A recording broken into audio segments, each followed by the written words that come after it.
kamala byonna.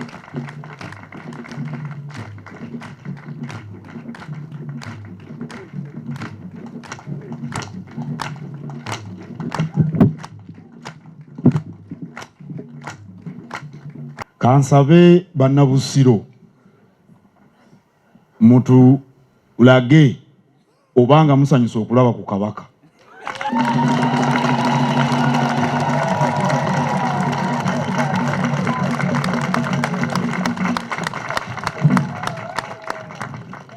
Omumyuka asooka owa Katikkiro ow'ekitiibwa twakawaase n'omumyuka owokubiri waggwa Nsibirwa ne baminisita ba Kabaka bonna, Omulangira David Kintu Wasajja, Ssebwana, abamyuka bo n'abaami ba Kabaka ab'emitendera gyonna, abakiise mu lukiiko lwa Buganda, ababaka ba Parliament, abakulembeze b'eddiini omuli ne Sheikh Ssengonzi atuwadde essaala ennungi ennyo, bannamukago aba Henan Gwoji, omubaka Kintu Nyago, ssentebe wa Kiso ow'omutima Matiya Lwanga Bwanika,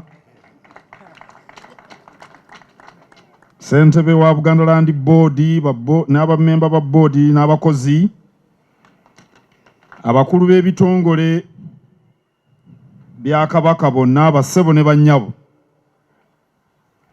Mukama wange Ssaabasajja Kabaka, tusanyuse nnyo okulaba wano mu ssaza lye ery'e Busiro.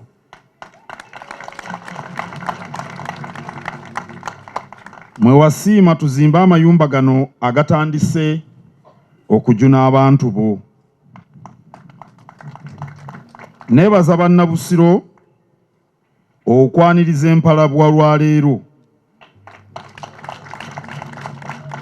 n'essanyu eringi nga tujaguza emyaka 3 bukyatuula ku Nnamulondo ya Buganda.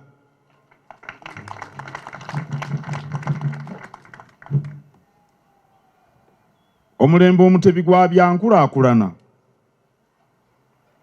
era omutindo gw'obulamu bw'abantu tusobola okugupimira ku mbeera y'amayumba mwe basula.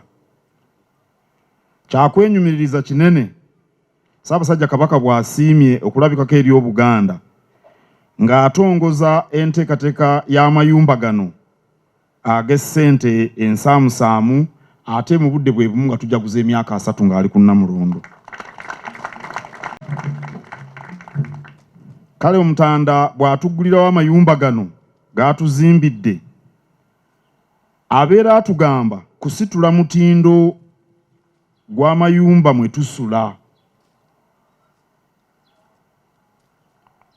Newankubadde beena atuzimbidde, naye buli muntu ssekinnoomu asaana okulaba ng'asuza bulungi abantu be, okutandikira ddala mu ssaza lino ery'e Busiro.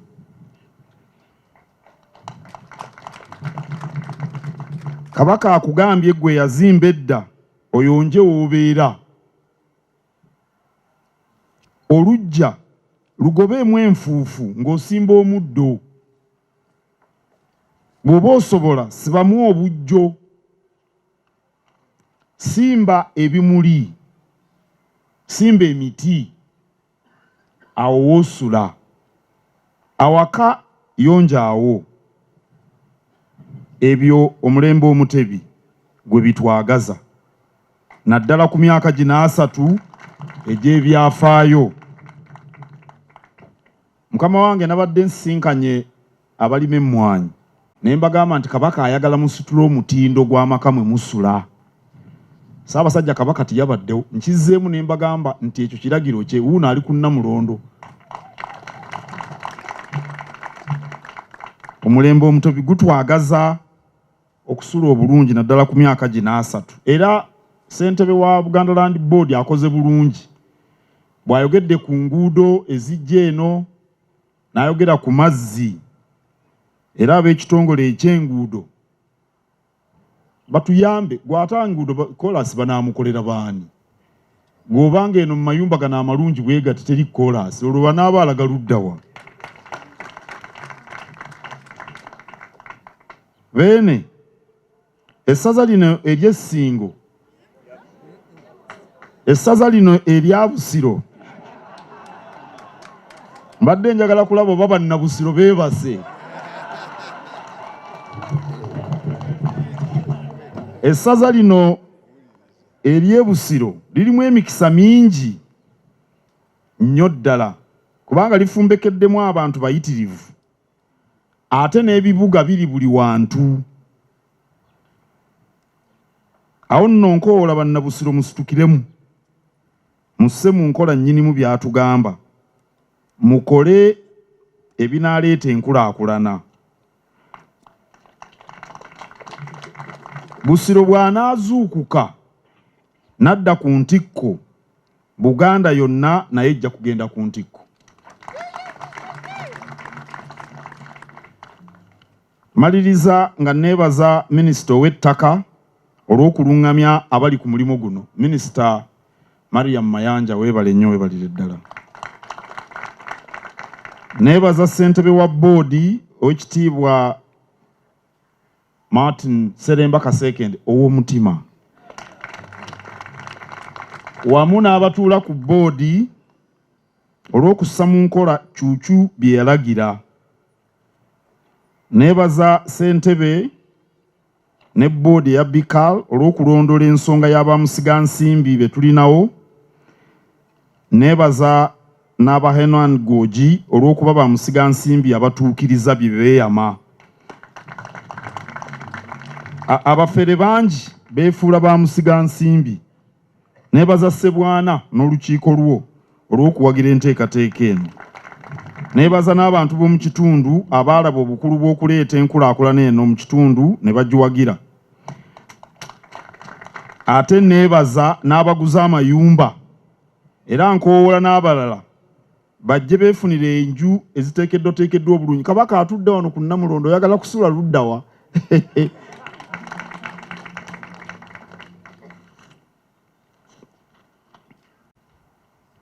I would like to express our appreciation to our partners, Henan Gwoji, for carrying out what they undertook to carry out by building these houses. Like it has been said by the previous speakers, the standard of the housing says a lot about the quality of life. As we celebrate 30 years of the Kabaka's coronation, the act of the Kabaka being in our midst and launching this housing project speaks volumes about the quality of housing that the people, especially in this Busiro County, deserve. We therefore call upon all people in Busiro and other people in Uganda to ensure that they improve the standards of their homesteads. Good living means good life, means long life. And I want to add my voice to that of the chairman of Buganda Land Board and call upon government agencies to bring us the amenities that are important for the development of the area, especially the roads and water supply.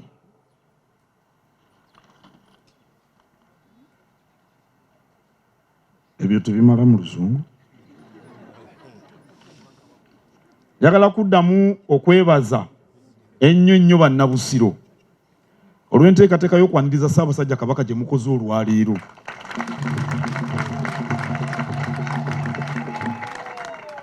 Ab'e Busiro mubadde mwagala nnyo nnyo nnyo okulaba Ssaabasajja Kabaka.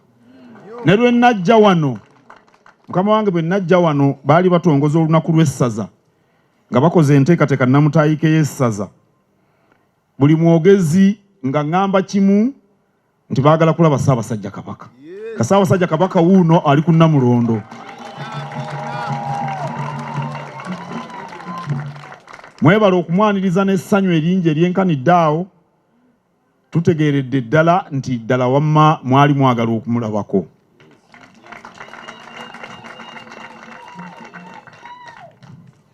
ate muli ba mukisa kubanga tweteekerateekera olwa bbalaza mu Lubiri Emmengo naye beene asiimye okubabuuzaako.